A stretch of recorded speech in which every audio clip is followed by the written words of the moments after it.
Hello, everybody, and welcome to another edition of Fitness Over 30. I'm Omar, and I'm sitting here with Jeff. How you doing today, brother? Oh, pretty good, pretty good. It's been a while. I think we haven't done this for about 10 days. Oh, yeah. Like I'm out of practice. I'm ready to get back in. That's right. We have been slacking, as we call it. My cut man, he got me ready, so I'm ready to get back in. Okay, so let's get on topic. Today we're talking about what is healthy weight loss. So we got a good topic today. This is a great topic. Yeah, so topic. I don't even know where to start. You want me to? Well, I'm gonna go ahead and dig in because coming at this, being a personal trainer, yep. I got a couple different things I want to throw at you just to even give you a little bit of idea where I'm coming from with. Bring them. What do you think about cool sculpting?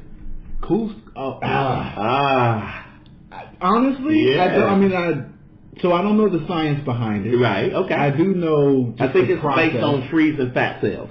Okay. Okay. And they just kind of melt away. Yeah. Over time. You have to keep coming back for the treatment, right? I think it's like one of those things where you get it done, it gives you the results, and then if you can keep it off, you'll be good. And then if it comes back on, you can come back and do some more sculpting. But if you can keep it off, that means that you actually need to change your lifestyle, right? Sounds like it. Because most of the people who actually are going to go and get this done are folks who don't subscribe to changing their lifestyle. Why? Because this is easy to do. That's right. Right? So maybe that might be a good point for those type of people to start exercising. It is, but I think the takeaway is it healthy? Right. And I'm of the mind that it is. I haven't heard any information that it's not healthy, but psychologically is where I worry about those type of people, because when you get something easy and you don't work for it, I wonder how well you'll do with your health as far as eating healthy so you live longer. Right. Because if I just eat garbage and then I cool sculpt, and I know the doctor that I work with that does cool sculpting advocates totally against that. He's going to try to get you to come see me. He's going to try to get you to get on a different diet, try to get you that lifestyle change you talked about. Right. But for those people who are just doing it as a quick out, those are the people that kind of worry me. But those are the people who are the ones who are going to more than likely sign up for this. Yeah, that's true. Because that's the other group is like, they understand what lifestyle change means. Right. So really what we're talking about, I don't want to say cure, right, but what we're talking about is a lifestyle that promotes healthy weight loss. That's right. Versus you don't change your lifestyle, but I can go up the street, get this cool sculpting done, and my body's going to look the way I want it to look for this event that I'm preparing for. That's right. But your lifestyle hasn't changed. Right. And your lifestyle still might be leading you to, That's right. heart disease, type 2 diabetes. That's right. So it's kind of like we're going to advocate here that if you do cool sculpt, please listen to your physician and get moving after the sessions are done. Because just because you look good doesn't mean you're going to feel good. That's the skinny fat. So That's it's kind of like you might look great on the outside. And the thing is, I can subscribe to you all. All right. I got blood pressure issues right now. That's right. You know what I mean? Right. So, I ain't the most attractive, but I look okay, right? But on my inside, like, there's some things I need to take care of in terms of my heart. So what I'm saying is, like, the cool sculpting may get you there as far as the visual, but the inside is important too. So that food and nutrition, what we preach. And I'm one of those nutritionists, and if you listen to this, Fitness Over 30 is still looking for a nutrition. I think we may have one. I talked to her, and I need to get on the ball, so hopefully we'll get her on board real soon. Okay. Yeah, so I'm going to say this. Healthy weight loss, according to the health field, is 1 pound a week. Oh, no, what do you think about that? No, actually, I'm okay with that. Okay. Yeah, that's what I tell my folks. It's that's 1 pound a week. There's a lot of misinformation out there. I think that and a lot of that has started from the weight loss shows, right? Yeah. So everybody has to be able to put those shows in the context. You take somebody, you take them out of their normal element, right? Oh, yeah, like The Biggest Loser? Like The Biggest Loser. I give you 2 trainers, 2 nutritionists. Oh, my goodness. What can you do with 2 trainers and 2 nutritionists? Right. And all you have to do is drop a certain amount of weight over a certain period of time, and that's all you're doing. Like that becomes your full-time job. And you basically got the whole country cheering you on as you do it. Exactly, but it's a great show. It is. But what I'm saying is the gains that you see on TV are not really reality for most people. They're not sustainable. Now, it doesn't mean that you can't see those type of results. There's a lot of different diets out there. I always say there's a reason why diet has the word die in it. But the thing is, what we promote is a healthy lifestyle that allows you to drop the weight off over time. You're going to drop inches faster than weight, but you're also going to feel good as well while you're doing it. But the main thing that we promote is that it's sustainable. And that's what we can encourage people to do. I talk to people right off the bat, Jeff, and I say, how many days a week are you going to give to fitness? That's the first question, because I can't really give any assessment or figure out what we're going to do for you until you tell me how much commitment you're going to give me. And even given to fitness, I would even phrase it a different way. How many days are you going to give to yourself? I knew that was coming. That's right, because if you're not taking care of you, somebody else will be taking care of you eventually. So that's one of the things about this lifestyle change is that you will be able to be in control of your life for a longer period of time.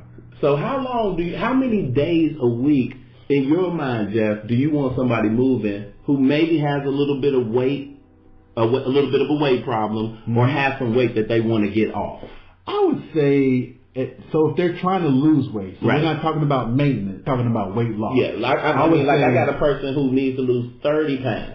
4 days a week. Okay. Because 4 days a week is going to allow you the proper amount of time for rest. And really what we're getting into is setting up a proper workout regimen for this person. I would say 4 days a week. I would say that after they've been training for about 2 months, 2 to 3 months, if they're not, let's just say if they're not seeing the gains that they would like to see, I would step that up to 5 days a week, but I would be careful with how I would do those workouts, but then come back down to about 3 to 4. And in my mind, that's about right. I mean, for most people, because I'm a personal trainer, I'm usually seeing them 3 days a week at the most. I'm not cheap. So for them, I'm trying to advocate other activities in between outside of that. So when I say 4 days a week, that's including walking. So right. It's kind of like 2 of your days might be strength training. Right. Might be working, and you may not be working out with a personal trainer, but you may be bicycling. Right. You may be walking. Or you may go to the gym on your own and do your own regimen. Strength training. But on those other 2 days, you could just be simply walking, which again, I do. That's part of my workout. Exactly. You know what I mean? I go walking because it gets you moving. It gets you moving. And a lot of times, if you have a weight problem or you need weight off, you already probably don't feel the best. So maybe running might not be the greatest idea to start off, because if your joints start to hurt you and you're trying to lose weight, you want to make it sustainable, as we talked about before. Mm-hmm. The minute you have to take 3 or 4 days off, that's really setting you back. All right, so I have a question for you. What do you do for the person who's been working with you for 6 months? Right. And they're not seeing the weight loss that they've wanted. Like, they've done everything that you've asked, at least so they say, but they're still not seeing the results that they would like to get. Actually, I've got a couple of referral sources I'll use. I've got a nutritionist that I do know that I'll refer to people to if they are really adamant that they've done everything I've asked them to, because I pretty much know they're lying at that point. Right. Well, so what I was getting at is, and I've been looking online, but I haven't had time this week to do a little bit more research. But there are folks who struggle with this stubborn belly fat, and it just won't go away. Well, okay, so let's go back even. You made a good point. One thing I do advocate, if people really struggle, is I want them to get their levels checked. Because if the hormones is off and everything is out of balance, that right there, if we can reset everything and get things functioning properly, that could be everything. That could be the whole problem. Right. So what Omar is referring to when he says getting your hormones checked, the thing is there's not just the typical blood screen that folks do, and they're looking for cholesterol. Yeah.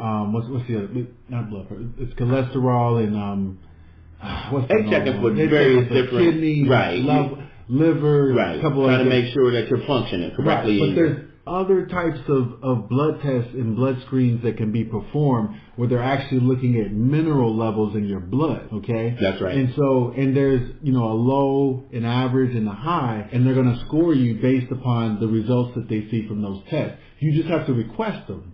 So what he's saying is, go and get a screen that will test the mineral levels in your blood. And also there are other types of tests that will test your hormonal levels as well. If you're out of bounds, out of the realm of what's considered to be normal, and you're a person who has been active for like 4 to 6 months, whether or not you're working with a trainer, but you really get after it and you feel like you're not seeing the gains that other folks are getting, right? Or just you're not meeting your own expectations, this may be somewhere to start. That's right. More than likely, there's something going on internally that needs to be balanced out. Remember, the body is always seeking homeostasis, balance. And it doesn't take much to throw you out of balance. Exactly. And if you haven't really been moving a lot and you've got no results, it's almost inevitable that it's a hormonal or it's some type of imbalance in your body. So make sure you get those levels checked. Make sure that